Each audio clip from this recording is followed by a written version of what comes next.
Okay, I want to talk a little bit here about potential energy from universal gravity.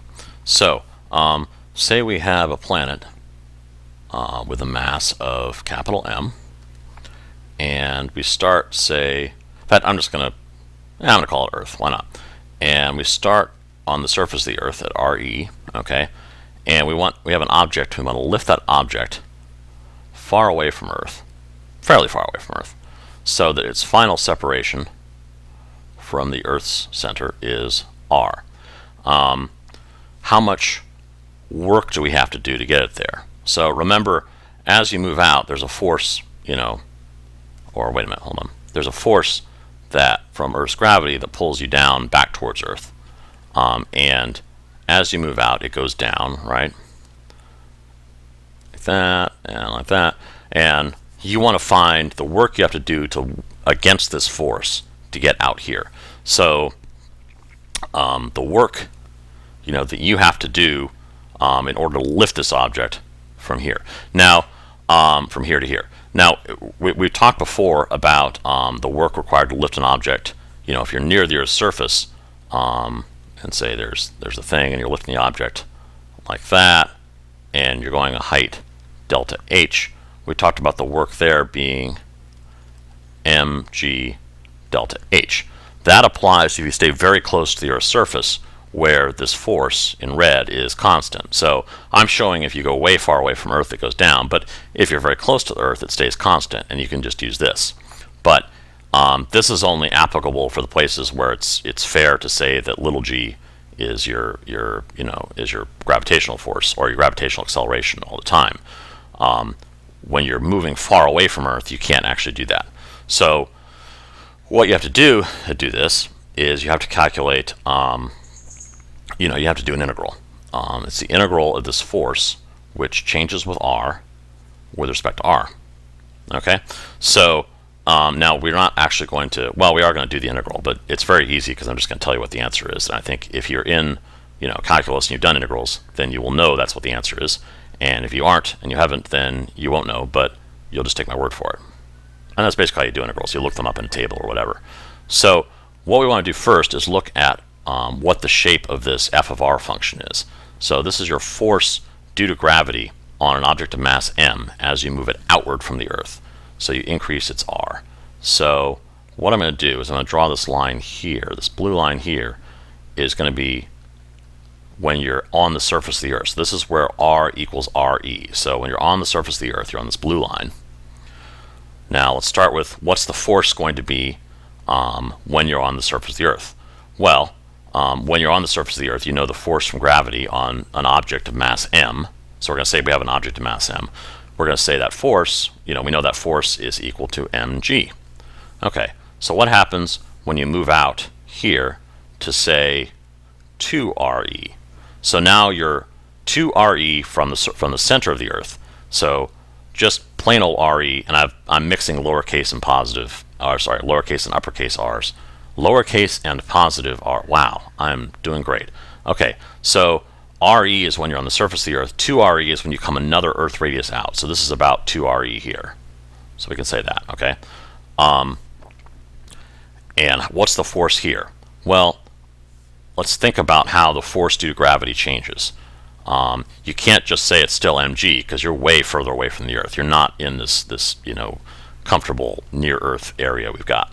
So the force from gravity, the magnitude of it, is capital G times mass of the Earth times mass of your object over r squared, where r is the distance between your object and the center of the Earth.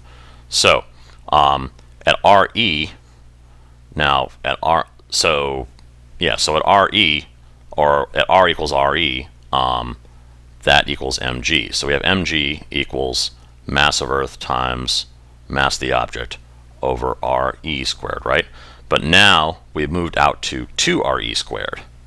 And so you can see what's going to happen is if you double this r, your force is going to go down to a quarter of what it originally was, right? Because you got a 2, you're plugging in the bottom, squaring it. So now it's going to be further out. You're going to have, have it be 1/4 mg. So you're going to have like mass of Earth times m over 2re squared, and I've actually probably gone below the bottom of the thing there, so let me try that again, over 2RE squared. No, hold on. Okay, hold on. Let me grab this and then move it up a tiny bit. There we go. Okay.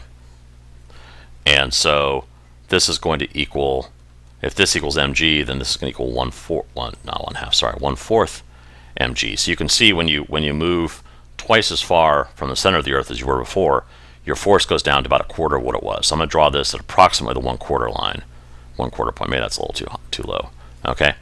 And then if you go out to 3RE, I think you can see it's going to be 1/9, which is, even less. So this force curve is going to be curving downward. It is going to, let's see, let me try that again. It is going to approach 0, but it's never quite actually going to reach 0, because the further out you get, the bigger this r gets, so the smaller this gets.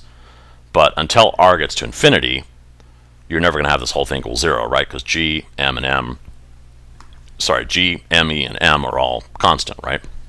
Okay, but to do an Osborne ladder of death and find the change in energy, the energy you've imparted to this object. Nope, not quite, hold on. What you do is you simply take the area under this curve. Remember, on an Osborne ladder of death, energy goes under force. So finding energy from the force, actually I don't want to do it this way at all, I'm sorry. I just want to do that. Finding the energy, you put into this, because, so we're talking about work, but remember, work is change in energy, right? This is change in energy, right? This is just a definition of work, is change in energy. So this F you put in here is really just energy you're putting into the object. If the object stays still, it's probably going to be potential energy. So here's our RE line again. This is the same line, right? This is the same point R. Increasing R going this way. Now we know from looking at this, I'm going to graph energy in purple. We know from looking at this that force is always positive, right? So if we're taking this area under this curve and plotting it as we go along, this is always going to increase. So we can start down here. We'll say that's our potential energy on the surface of the Earth. And the slope of this right here, the slope of this at this point is going to equal the value of the force, right? Because remember our rules. The slope of one curve is equal to the value of the curve above it on the ladder. So this one has a slope of mg right there. Okay.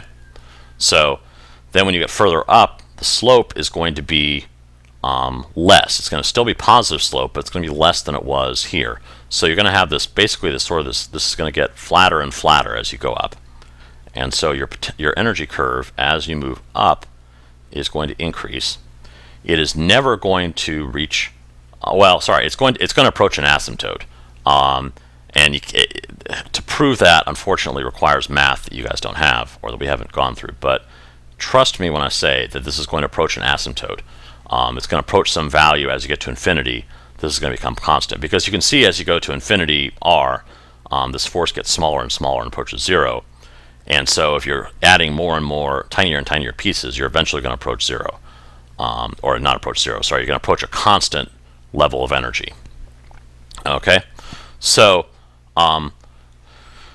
what's left for this is to define a 0 for energy. We can pick any 0 level we want for potential energy, because remember, all that matters about potential energy is your change in it. It's just the relative potential energy that matters. So you can define it wherever you want, and when you're doing a change of potential energy, whatever your offset from 0 is will cancel out. So there are a couple of things that seem sort of obvious. You might put it at the surface, but then anytime you want to calculate potential energy, you have to know how big the object you're talking about is. Whereas you don't have to know how big the object is to calculate gravitational force, right? Because you can just, by shell theorem, you can take this. If you're calculating the gravitational force, you don't have to know how big the Earth is. You just have to know its mass, because you treat it as though it's a point right there at the center. So we want to avoid a definition that requires us to know the radius of the Earth. What works best is to actually define very, very far away as being 0 potential energy. So we put our x-axis there, and we say potential energy approaches 0 as r goes to infinity. Oops, not 8. Infinity. There we go. Okay, so as you get further and further to the right, as r approaches infinity, potential energy approaches 0. That's very convenient because it means that two objects far away from each other, where they're exerting almost no gravitational force, also have no gravitational potential energy. So it's useful there because basically if they're really far away, you can just ignore them. So anyway, to formalize this, we're going to take this integral here, and we're going to do the work is change in energy, and we're going to say it's change in potential energy. We're going to assume you sort of have this object motionless here, you lift it up and you have it motionless out here. So there's no kinetic energy in either case, you're just adding potential energy. And that is going to equal the integral from R1 to R2. So you're starting at R1 going to R2. This is your change in potential energy from R1 to R2 of the force, which is a function of R, dr. Okay? And so this is going to equal, let's see, let me do a little fence there so I can keep this stuff separate. And that is going to equal the integral from R1 to R2. And so this force here is this force here. It's going to be capital G. And I'm just going to say this is for any two masses, M1 and M2, over R squared dr. Now, what's the integral of a bunch of constants over R squared?